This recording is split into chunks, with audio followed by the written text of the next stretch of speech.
In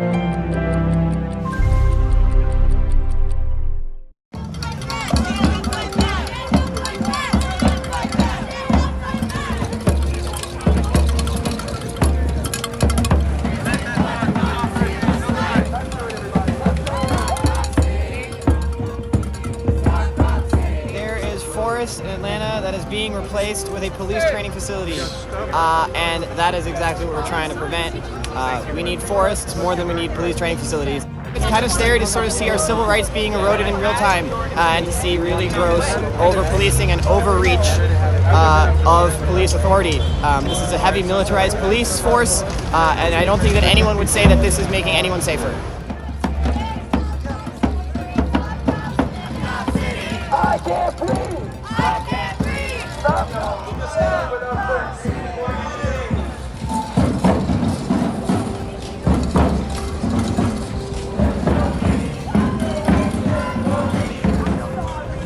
I'm just so tired. You belong. Wonderful. Church behind it. We're here to save the trees, right? Okay, turn around. Turn around. Hey, all right.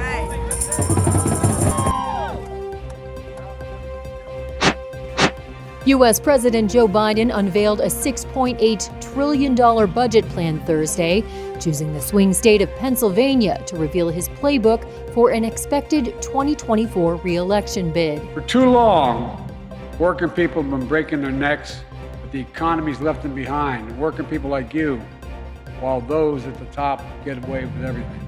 Speaking at a Philadelphia Union Hall, the Democratic president challenged his Republican opposition on fiscal responsibility, highlighting plans to cut the nation's deficit by nearly $3 trillion over 10 years by raising taxes on those earning more than $400,000 a year.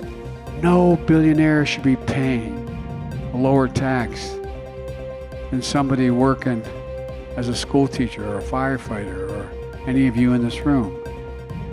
So my plan is to make sure the corporations begin to pay their fair share.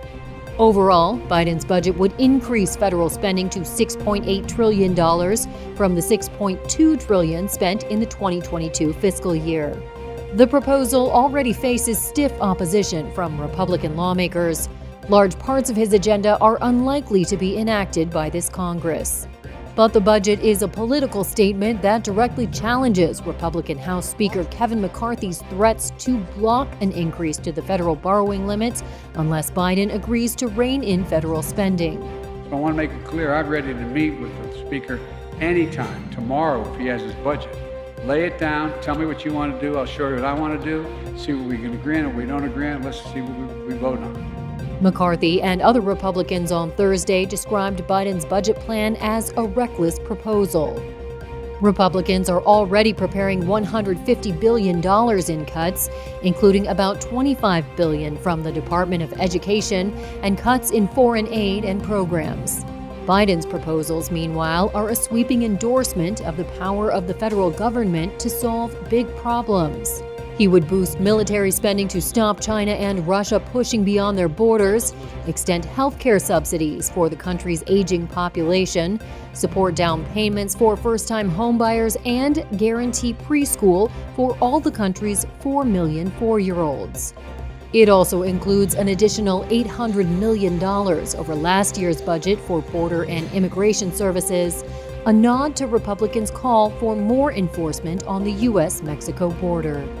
By expressing how deeply sorry I am for the impact this derailment has had on the residents of East Palestine and the surrounding communities. Norfolk Southern CEO Alan Shaw on Thursday apologized publicly for his company's role in the massive derailment in Ohio last month.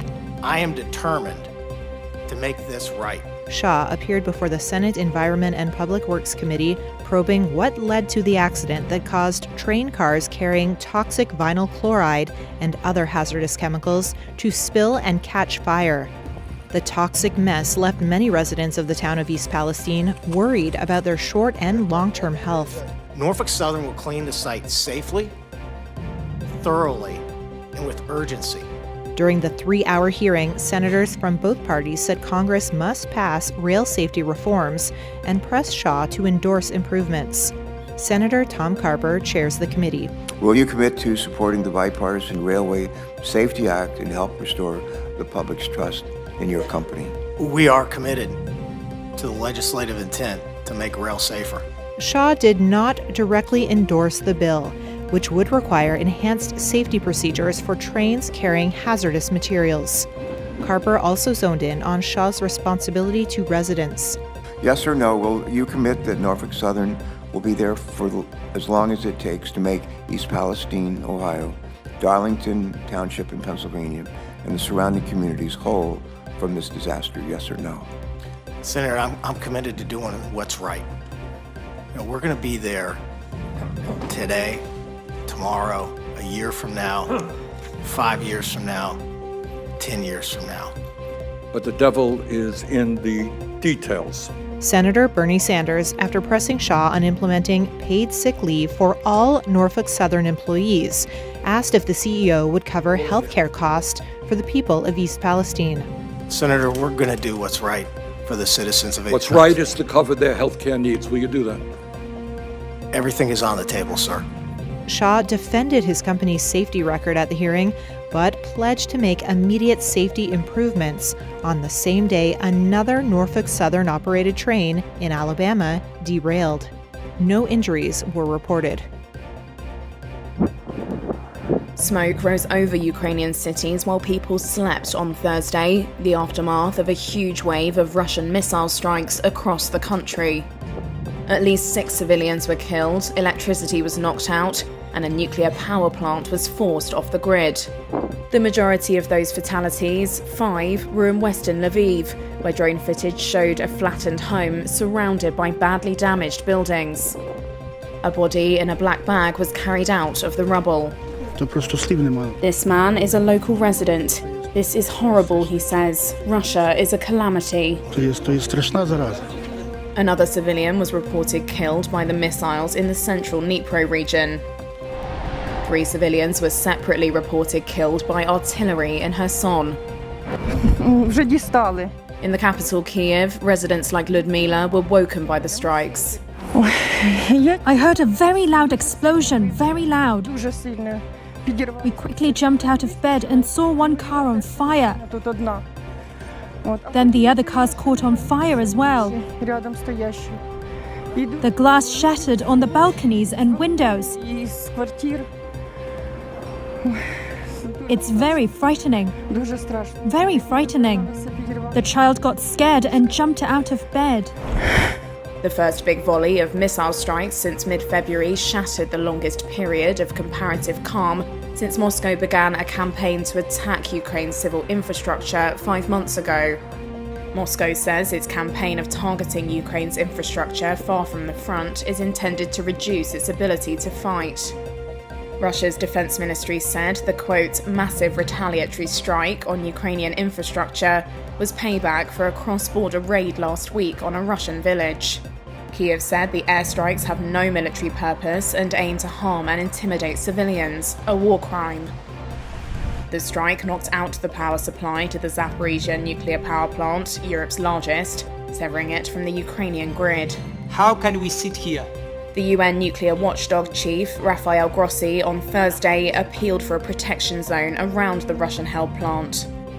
Zaporizhzhia nuclear power plant is running on emergency diesels.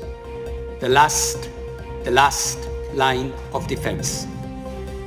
This is the 6th time. Let me say it again. This is the 6th time that the Zaporizhzhia nuclear power plant has lost all off-site power and has had to operate in this emergency mode.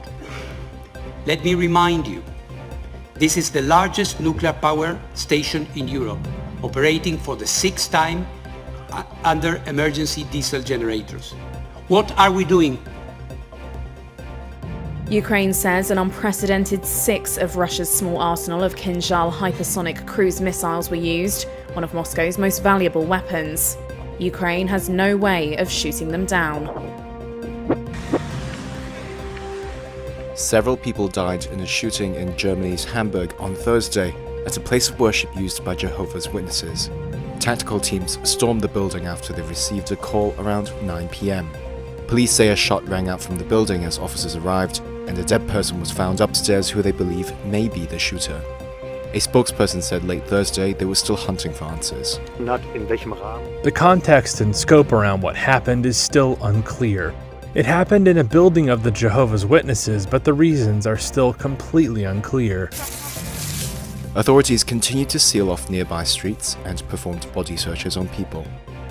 Local newspapers report that at least 7 people were killed, while 8 others were injured.